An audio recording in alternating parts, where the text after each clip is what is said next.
All right, what's up? It's your boy One Shot Nas. Today we're talking about the Sony FX2.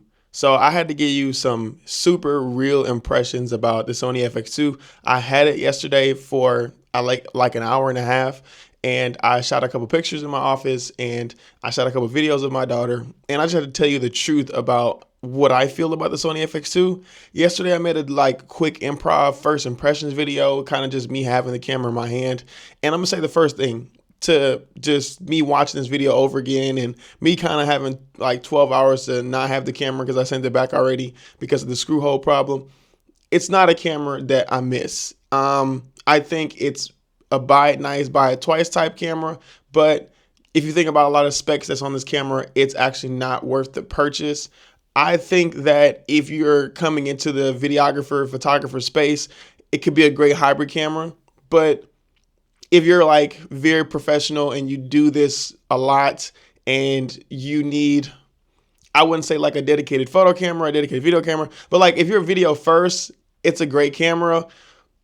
It's just, and it's not a camera that's worth the price. That's the biggest thing for me. And I wanted to talk to you guys about it. Some people in my comments talking about keep the camera. And I think keeping the camera would have been cool, but for like 2,800 bucks, man, I don't think it's worth it. The Lumix S52X is like 20, I think it's like 1,500. Lumix makes better cameras. Fujifilm makes better cameras. The Sony FX30 is a better camera. And to me, this is the same argument I have with the Sony FX3. The Sony FX3 is an amazing camera, but it should not be worth that price. If you're going to spend $4,000 on Sony FX3, then you might as well get a Sony FX6 at that point. The Sony FX2 to me fits in a weird space. It's just not a camera that I would want to buy because I don't know, having it in my hand, like I really wish it was in display at like Best Buy or something and I could have like used it before I purchased it and like sent it back. I think that I'm just going to get the A7 IV because the A7 IV as of right now is $2,000 on I think every platform. So like $700 off the original price because the A7 V is coming out. So either you guys should wait for the A7 V or the A7 IV or get the A7 IV. And I would still get two Sony FX30s before any of these purchases. The Sony FX30 can be bought for $1,500 if you're video first. I'm video first. I'm trying to get into photography. And I really just wanted a crazy hybrid camera that can do something. Like I get photo jobs right now a little bit, but not as crazy as you guys do. Like I don't think a photo job for me has made me over like $1,000. So I don't really get real photo jobs. And I have a mentor like JT, corporate JT, shout out to him. He's like, man, get the A3. You know, and I'm like, nah, man, I got to get something that is just a little bit more of my speed because I am a menu guy. I am a I am a Sony like new user. Like I'm not from like the Sony back in the day. I was a Canon shooter, shot Blackmagic as a DP, shot Red before, and just being more into videography, I've been getting the Sony FX30s, bought two of those and sold my Blackmagic camera just because I needed something quicker. So I'm really into like the fastness of the new menu system, the new color science, the new specs that Sony has for ease of use. And I think the FX2 just does not fit in that lineup. It does, but it doesn't because the A7 IV, the A7 IV is a great photo camera. It does great. It does cool video. The FX2 is a great video camera that does cool photo. But this is where it beats me. It's the pricing. The pricing to me is not worth that. Like if you're just getting into video and photo, your best bet is to buy another system. And I didn't agree with a lot of people when it comes to the EVF. That's not the biggest problem. To me, it's the workflow of this camera. There's no raw output. There's no open gate. This Canon C50. Yeah, the Canon C50 is going to be around the same pricing and maybe like $300, $400 more. And it has open gate and it has raw and it has different things. If I wasn't so stuck in Sony, if I wasn't a person that was already invested into the Sony system as a shooter because I get hired as a freelance commercial DP so much, or freelance videographer from people who shoot Sony, then I actually would leave. Like if it was a perfect world and my clients didn't care about what image and I wasn't getting hired as a DP anymore or a freelancer for videographer, I would have the C80 and the C400 because Canon is so much better. Their native lenses are so much cooler. It's a lot cheaper. Like if you think about the pricing for the specs you get for Sony, it's just not the same. And again, I'm not hating on Sony. I'm just being realistic. We're talking about getting the bag. Shout out JT. We're talking about getting the bag and keeping things simple. And in a simple world, that's not it.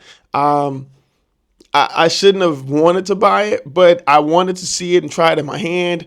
The EVF was fire. I'm not trying to hate on this camera. I think if you get this camera, you're going to be great. But almost $3,000 for 4K 60 crop, full HD 120p with that rolling shutter. And again, I'm an APS-C shooter. I'm not trying to talk trash, but the AC2 is probably better. Whatever it's called. Why are all Sony cameras so expensive with the least amount of specs? Again, they're using all these workflows, but they just have the least amount of specs. And that is the biggest problem as a person who is looking for ease of use. Again, I think the camera, the Sony FX2, is a great ease of use camera for a single operator. I'm going to say that again. For a single operator with one camera and you're doing both, then it's a great camera to use if that's the workflow you want to use. But how many people hated on the Canon R5C when it came out? And it has a little bit more specs. It's a little bit more expensive, but the Canon R5C was this same idea. It was a hybrid camera that can switch back and forth immediately and shoot photos at a high, at a high profession, and then shoot cinema style video. And people hated on the Canon R5C. I have a friend right now, shout out Desmond, Dolores Media, just go follow him on YouTube. He has two R5Cs and he uses them for both. And I've shot with that camera. I've loved the camera. And I just remember when it was hated on compared to the C70. So my thing is, it's a great solo operator camera. It just is not a camera that fits in a workflow. And I didn't understand a lot of these people talking about it's a great C camera. It's this. I think it would be a great C camera. When I bought it, had it in my hand with two FX30s, I was like, yeah, this would definitely be my gimbal camera, which is a C camera. Like the gimbal camera really would be an A7S III beating that. Like an A7S III is like 5 years old and still beats that camera. Why? Not because of the megapixels, because you got 4K uncropped 60p, you got 4K 120, you got the photo capability still. Like that to me is a better hybrid camera than the FX2.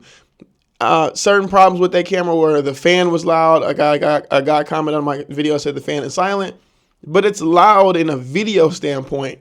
If we have autofocus lenses that make any type of noise, we sell them. So the camera being hot just from sitting in my cold office because the air conditioner's off, I'm paying down on this air conditioner, and it's like 60 degrees or 65 degrees in my house, and the fan is running because I'm just taking photos back and forth, and I put it in raw bursts or whatever. It's just hot and it's making a lot of noise. And if I'm doing content like I'm doing right now, and I had a boom mic on there, you could hear that fan. Good morning to you. 7:45 in the morning. That fan is not it. The EVF, though, to me was like super awesome. I would buy that EVF if it was sold separately. It is something as a photographer that I would like. I'm not a photographer. Again, I'm not a photographer. I'm a video first person, but I'm trying to get in photography. And the A7 IV having an EVF where it is probably the best. But I ain't gonna lie, to the side is the coolest thing ever. I know real photographers don't like the EVF to the side, like the A6700 and the ZV-1 or the AC2. One of them have it to the side and they don't really like that. I'm not saying the A7 IV is a better camera. I'm not saying that. I am saying that it's $2,000 on sale right now, and the Sony FX2 is on in the US, what they call it. It's a tariff price, so it's jacked up a little bit. Plus, it's just kind of expensive. So the A7 IV being $2,000, $700 off, and it's not even Black Friday yet, to be honest, is a steal. And I think you guys should go out and get that camera right now as of 2025, November 4th. So don't listen to me when it comes to like if the price jacks back up and they're both $100 difference. If it's $100 difference and you're just buying a new camera, the FX2 is probably the best way to go. But bro, if you don't have any Sony glass, any Sony anything, the best bet for you is to go and buy another brand. I'm just going to be 100% truthful. The Sony FX30 is the best video camera that you can buy and make money with. I just shot with Corporate JT, and we shot a 5-day event, his biggest client, and we shot everything on Sony FX30s. And it was amazing. I showed a friend yesterday the video that we shot that he sent to me for the company conference, and she was like, "There's no way that you guys shot on the Sony FX30." Dude, it doesn't matter what camera you're using, it's get this bag.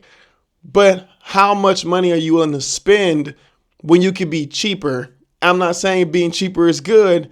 I'm saying being cheaper in a simplicity way. So be simple and find out things that you can do in the long run. I wish the Sony FX30 had a RAW capability, because then I would be worried about DP work a little bit more. But because it has 4K 422, that's good enough to make money right now. Because it has a metal body, that's good right now. It doesn't take pictures. If it did, I would never buy the A6700. I wouldn't buy the A7 IV. I would be using this, and I wouldn't buy anything else because it's just so useful at this price point. The only thing that's getting close to this useful point is the Lumix S52X that has a lot of open gate and all that kind of stuff. But that's the only competitor for this camera. The the Canon C50 is $2,000 more than that camera. Bro, at that price point, really think about what you're about to do and what you're going to do, because the Canon C50 doesn't even have a mechanical shutter as well. So there's drawbacks in every lineup. Just be smart about what you're doing. So I want to talk to you guys about the Sony FX2 today, and that is just my honest recap from the past 12 hours of me kind of not having the camera anymore. And this is an impromptu video as well. Yesterday was a crazy impromptu video, so don't look at my house and go, "Oh my God, the house is dirty," in my office, because my office is dirty. I run in there and throw stuff everywhere.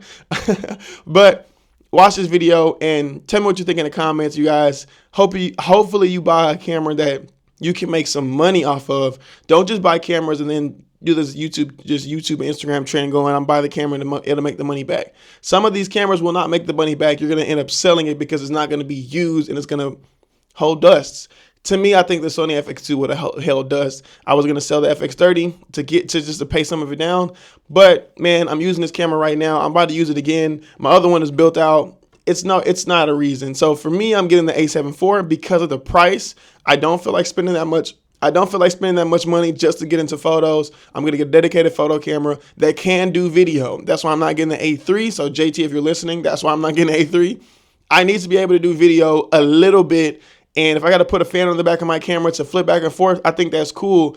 I will run my full video production setup if I needed it, and if it like for no overheating process. But that Sony FX2 is just not worth that. It's not. So it's your boy One Shot Nas. I appreciate you guys for listening. Make great decisions. Keep growing and keep making this money. So let's get this bag, like my boy JT say. But holla at your boy. Peace.